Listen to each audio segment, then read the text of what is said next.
This is going to be there's your Christmas present, your Apple Music. Is it really $14 a month? For the family share, so the kids have it. We're all on it, except you, because you don't have Apple. Are they paying their share? Yeah, that's what I thought. Can you believe that? $14 a month. I was just going to say how no one pays for music. Well, that's how we pay now. But no one buys an album anymore. I don't. Maybe Doc does. No, I use Pandora or Spotify. Tom, what's your favorite Metallica song out of curiosity? Probably Bread Fan or Ride the Lightning. Okay. All right. Very cool. Hasta la vista. Thank you. Actually, hey, man, I got a gift for the women, for their wife. A gift? Okay, and how this came up is, actually it all came up yesterday, this Peloton deal, where the guy on the commercial gets his wife an exercise bike for Christmas. By the way, I think these things are overpriced. Peloton, it's an ingenious business model. It's a subscription model like everybody's doing now. But these bikes are $2,200. He gets his wife a Peloton bike for Christmas. A year goes by, and she is on the bike, and she's working hard, and everything's great, and she kind of documents on video the entire year of exercising. And then she gives him a nice little video saying, oh, I love the bike, and I love it. But then all these women libbers or whoever these people are, and how come I never meet these people? There's like so many people that complain about stuff, but I've never seen them. But anyhow, all these women come out who, once again, I'm not even sure if they exist. It could literally be fake news, but they come out and they're very upset that a husband would give his wife a piece of exercise equipment, and I found it outrageous that anybody would be upset about this. And then that led into a lot of gifts that I have gotten Suzanne. Yes, including a vacuum. Yes, including pots and pans. Now, I have never got her like a subscription to Weight Watchers, though. Would that be over the line? I'm asking. Would that be over the line? I don't know. Maybe there's women out there that would love a subscription to a diet plan. Maybe there is. Honest to God, Doc? There isn't one woman that will call up the show and say she wants a subscription to Weight Watchers as a gift. Okay. Guarantee that. Okay, fine, Doc. You know what? Okay, so let's talk real quick, and I'm sorry, but women's lib. No, I'm not even going to go there. Ask Tom his suggestion, Tom, though. what is your suggestion, man? Well, I'll keep it FCC friendly. Yes. It's a pair of slippers and a sex toy. Oh, man. Yeah. All if you right. don't like the slippers, then, Yeah, I got you. We'll dump him there. Actually, I didn't dump him, but see, that's what you open up to. We're trying to have a serious discussion about gifts. And honestly, if you really do think about gifts, what's the most okay, give me a gift I gave you that you hated. Give me one. It was a sweater years ago. You bought me a sweater like 15 years ago that I just couldn't tell you that I didn't like. You couldn't tell me. No. Okay. I felt bad. Rob, what's going on with the Hartford? Hey, Mark, how are you? Good, man. Hey, so back in March of this year, I hit an enormous pothole in a King Soopers gas station parking lot. Got it. This thing was crazy big. It's like a hot Did tub. some damages to the front. Exactly. Did some damages to the front of my car. I talked to the store manager. He gave me somebody it was a King Soopers. He gave me somebody at Kroger, the parent company, to call. Called them. Make a long story short, being passed around several different people, finally got to the Hartford, which was the insurance company for the owner of the property. Yeah. Talked to them. They opened a claim. On July 11th, I got an email saying the Hartford Physical Damage Department has reached an agreed price for the repairs to your vehicle with Abra Auto Body, an amount of $1,258. Okay. So I'm shocked. Rob, I got to say, so far I'm liking what you're telling me. I'm shocked they did anything. I really am shocked they did anything. How long was that pothole there? Was it something they neglected for a long period of time? Well, it was in March. They had plowed snow, and the snow was all, piled up around it. The snow had started to melt. filled in that pothole, and you literally, because of the black water in it, it was hard to see. I got you. And I mean, I was going very slow. I'm still shocked that it went this right so far. So then what happened? So they offered $1,200. Now what? Okay, so I take the vehicle to Abra to get it fixed, and they did a great job. I went and picked it up afterwards, thinking everything's done. Now, they did tell me that they had 2 addendums to this original estimate that were approved by the Hartford. One was for a front-end alignment and then something else. Sure. So they had multiple things approved here. Got it. Now, fast forward to December, probably last month, I start getting calls from Abra, who's now Caliber Collision. Nice gentleman said, hey, I got to tell you, the Hartford's saying they're not going to pay for this after all. So we need $1,800 from you. Did you sign anything with these guys? Did I sign what? Did you sign anything with Abra? When I dropped the vehicle off, I signed that I was dropping it off. I think I'd have to check, Mark, if I signed something when I picked it up that said I'm picking up the vehicle. Yeah, I mean, if you took, they might have an argument. There's a couple things here. One, if they just, who's the new company? I've heard of them. They're huge. They're national. What is it? Caliber. So if Caliber, I would assume, I thought Abra was pretty big too. Did they buy all the Abras? That's my understanding. I guess locally maybe Abra was bigger than Caliber, but as a whole, like you said, Caliber's the bigger company. I'm curious. I don't know the structure of Abra nor Caliber, so I'm just curious if it was just an asset purchase or what, and why I even care about that is whether you would owe the new people money, even if they bought the accounts payable. I don't know, but that's a whole different thing. I don't know if you actually signed something saying you're responsible if the insurance company doesn't pay. Generally, you would sign something. And a company the size of Abra, I would say you would. But even all that aside, why is the Hartford not stepping up at this point? That's what I've been trying to figure out. Because like I said, I've got an email saying we've agreed to the price with Abra. And who's that from? I took my car down.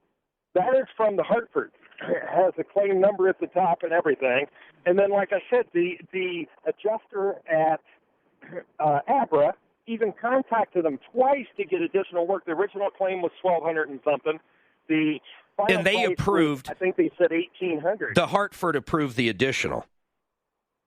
Yes. You know what? I've got a few ideas. Let me take a break. I got a few ideas on this, Rob. I would like to ask Compass Insurance one thing. Hold tight. 303-713-8255.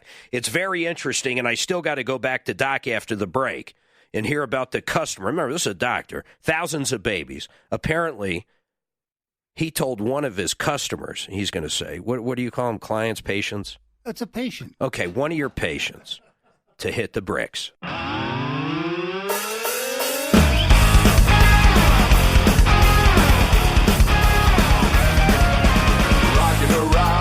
Christmas tree at the Christmas party. Leo.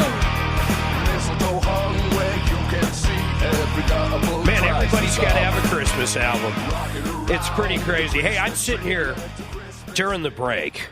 Rob, I'm getting someone up from Compass Insurance. I want to ask him a question. Then I've got some ideas here. But, so Doc says a couple things during the break. First of all, this is the same guy that tossed somebody out, apparently, because she was going to be a bad patient. I won't call her a customer anymore.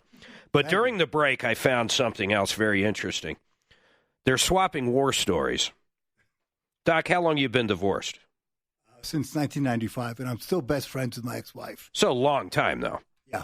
So my ear, I just hear something. I go, what the hell? So I got to listen into what he's telling our guest, Mike. So he tells his girlfriend that moved in with him, and I'm not going to sugarcoat this, I'm playing poker Tuesday, have the moving truck show up then. This is a hardcore Doc here. That bedside manner, the little, what's going on here, Doc? What happened? There's no such thing as privacy anymore? No, not on this show. Is that a true story? I wouldn't lie to you. Let's just leave it at that and go on to Mike.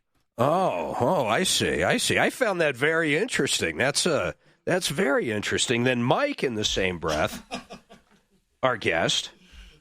Mike, you said what? I forgot. Go ahead. What was your war story there with the bad girlfriend? I threw one out, too. Get closer. I threw one out. It was on short notice, like none.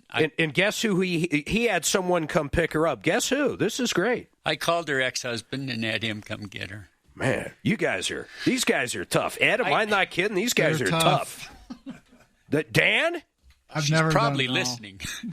Suzanne, can you imagine if I said, babe, I'm playing poker Tuesday, have the moving truck show up? I'll tell you what would happen in that scenario. All my stuff would be in the moving truck. Mine would go backwards. All right, so let's go to Jeremy. Hey, Jeremy, I got to ask you something, man. How are you, sir? Hey, Mark, I'm good. How you doing? Hey, Jeremy, are you, you're married, though, right? I am, yeah. Okay. I was going to ask you some questions, but I'll stay away from that now. I don't think I can compete with those guys. No, I mean, that's tough. Can you imagine his bedside manner? Hey, Doc, when's my delivery date? Shut up! I mean, I'm not saying that's how it was. I'm sure he was a great doctor, but he's no longer deputy doc. He's a strong guy. He's a strong arm. I don't think I can use strong arm, though. We'll go somewhere else. But, Jeremy, listen, Rob's got a very strange one. So he's got a text. Let me lock you in. Rob, you actually have the text or you have an email from Hartford, right? I have an email from Hartford, yeah. So he's got an email from Hartford saying, hey, we're going to go ahead and we're going to pay $1,200 to have your vehicle fixed. Bring it over to Abra. So he brings it over to this body shop. They fix it up. In fact, while they're fixing it up, they find some other issues, and Hartford agrees to pay for the alignment and some other things that were added on. Make sense so far? Sure. Okay. So this I don't think has much to do with it, but Abra sells to another company called Caliber, and now Caliber's calling them going, the Hartford's never paying us. So the Hartford, at some point after they said they were going to pay, it says we're not going to pay now. Rob, when's the last time you talked to the Hartford?